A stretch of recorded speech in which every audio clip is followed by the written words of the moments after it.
Tolosaldea Osasun Publikoaren alde koordinakundearen txanda, Javi Arana, altxo. Barkatu nik irakurriko dut, eta zuen presakin eta zuen abiadurakin ez nago oso ohituta. Bueno, gure galdera hasieran zuzenduta zegoen Olaz Peonentzat, beste alkate gehien iritzia badakigulako parte hartzen dutelako gu prestatutako mai inguruan. Olatz, gainontzekoak zuzentzaren izan galdera. Gainontzekoak erantzun nahi baldin baduzu, baita ere erantzun.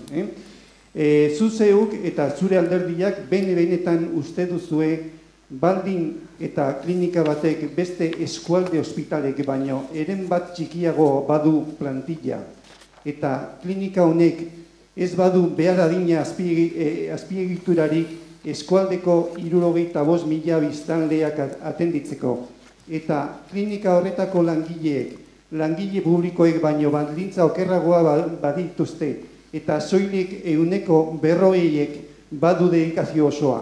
Eta klinika horrek antxe bertan ez badu larrialdietan, guardiako medikurik traumatologian eta zirugian, eta ez badu mediku lokalizaturik oftalmologian, otorrinologian eta urologian. Eta klinika horretan mediku orokorrak ari badira espezialista bezala lanean eta batzuetan mediko jubilatuak eta abar jarraituko nukezgati arrazoia badaude, baino ez daukagu denborarik. Benetan uste duzue baldintza horietan klinika horrek eman dezakeela kudeaketa publikoko ospitale publiko baten kalitateko bereko harretarik edo antzekorik. Eta gainontzeko alkate gaiei galdera ere bai da, zer egiteko prest zaudete egoera honekin amaitzeko. Mi esker, galdera orokorra da, beraz, orain honetan Ibaiek zabaitza. Bueno, argi dago, eta elno peiok esatezuna ez, pertsonak klinikako personalak oso ondo lan egiten du, arazoa dana pertsonal falta badagola, eta horrek sortzen dituna da, arazoak aurre ikusten zen, ampliazio bat 2011an, kasualidadez gu legealdian, hau da, udaltalde legealdian edo agintemaki hartu, baina bi egunenago horre lizentzia sinatu zen, obra hori ampliazioa izagauzatu, ondorioz, pertsona gehiagolari hartatzen zaie leku berdinean, horrek azkenen arazo badakar kudeaketan bertan eta herritarrei eskaintzaion zerbitzuan. Gu zertarako prest gauden argi daukagu, osasun zerbitzu publikoa izan dadin bermatzeko eta horretarako itoa lehenengoa azaroan ikusten dugu eta bigarrengoa ikusten dugu legebiltzarrean bidez martxan jarri duguna. Hau da, lan maila eratu, bakoitza jarri zela bere plangintza mai gaina eta gu badakigu edo sinisten dugu gurea dela hobena efizientzena ekonomikoki eta herritarrentzako zerbitzu hoberena eskainiko duna. Beraz, hor jarraituko dugu hurrengo 4 urteetan ere lanean publifikazioa bermatu dadin. Mila esker Ibai, Peio, negezun.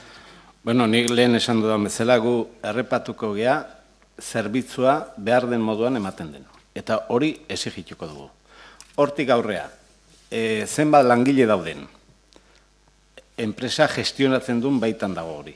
Beraiei dagokio, ez bestei.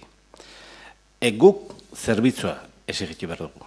Eta langileen baldintzak sindikatu eta enpresarien kontuk dira. Nik sindikatotan sinisten dut. Enpresariengan ere bai. Beraien papera da. Uste zaiogun bakoitzai bere lana egiten. Mila esker Peio, Jose Ignacio negezunean. Bai, oso labur. Bueno, ardura noski Osakidetzarena da, Osakidetzak bermatu behar du kalitatea, zerbitzuaren kalitatea eta bere ardura da. Eta noski, etorkizura begiratuz, hor dago lan maila, sortuko den lan maila, eta utzi dezagun noraino iristen da lan maila hori. Mila esker Jose Ignacio, Olaez, negezunean. Bai, nik Javi esan diezazuke dana da, adierazleen arabera, Asuntzion klinikak eskaintzen duela beste eskualdeko klinikak eskaintzen duen arreta kalitate berdina. Hori esan diezazuket. Beste gauza bat, eskumena jaularitza balima da eta desabentalak balima daude, jaularitzari eskatu beharko zaizkio eta horri jarraitu behar zaio. Ni ez naiz medikua, ni ez naiz erizaina. Orduan, baina hala ere badakit aipatu dituzu hainbeste gauzan artean, gauza batzuk hainbat gauza aspaldikoak direla eta aspalditikan soluzionatuta da hola, ez? Baita ere badaude beste zerbitzu batzuk asuntzion klinikak bereziki ematen dituenak, eta beste klinika batzuetan ez daudenak, eta ari naiz hitz egiten soziosanitarioaren alorrean. Segurazki ni baino hobeto ezagutuko dituzu zu, Javi. Mila esker, Olatz, Rebeka.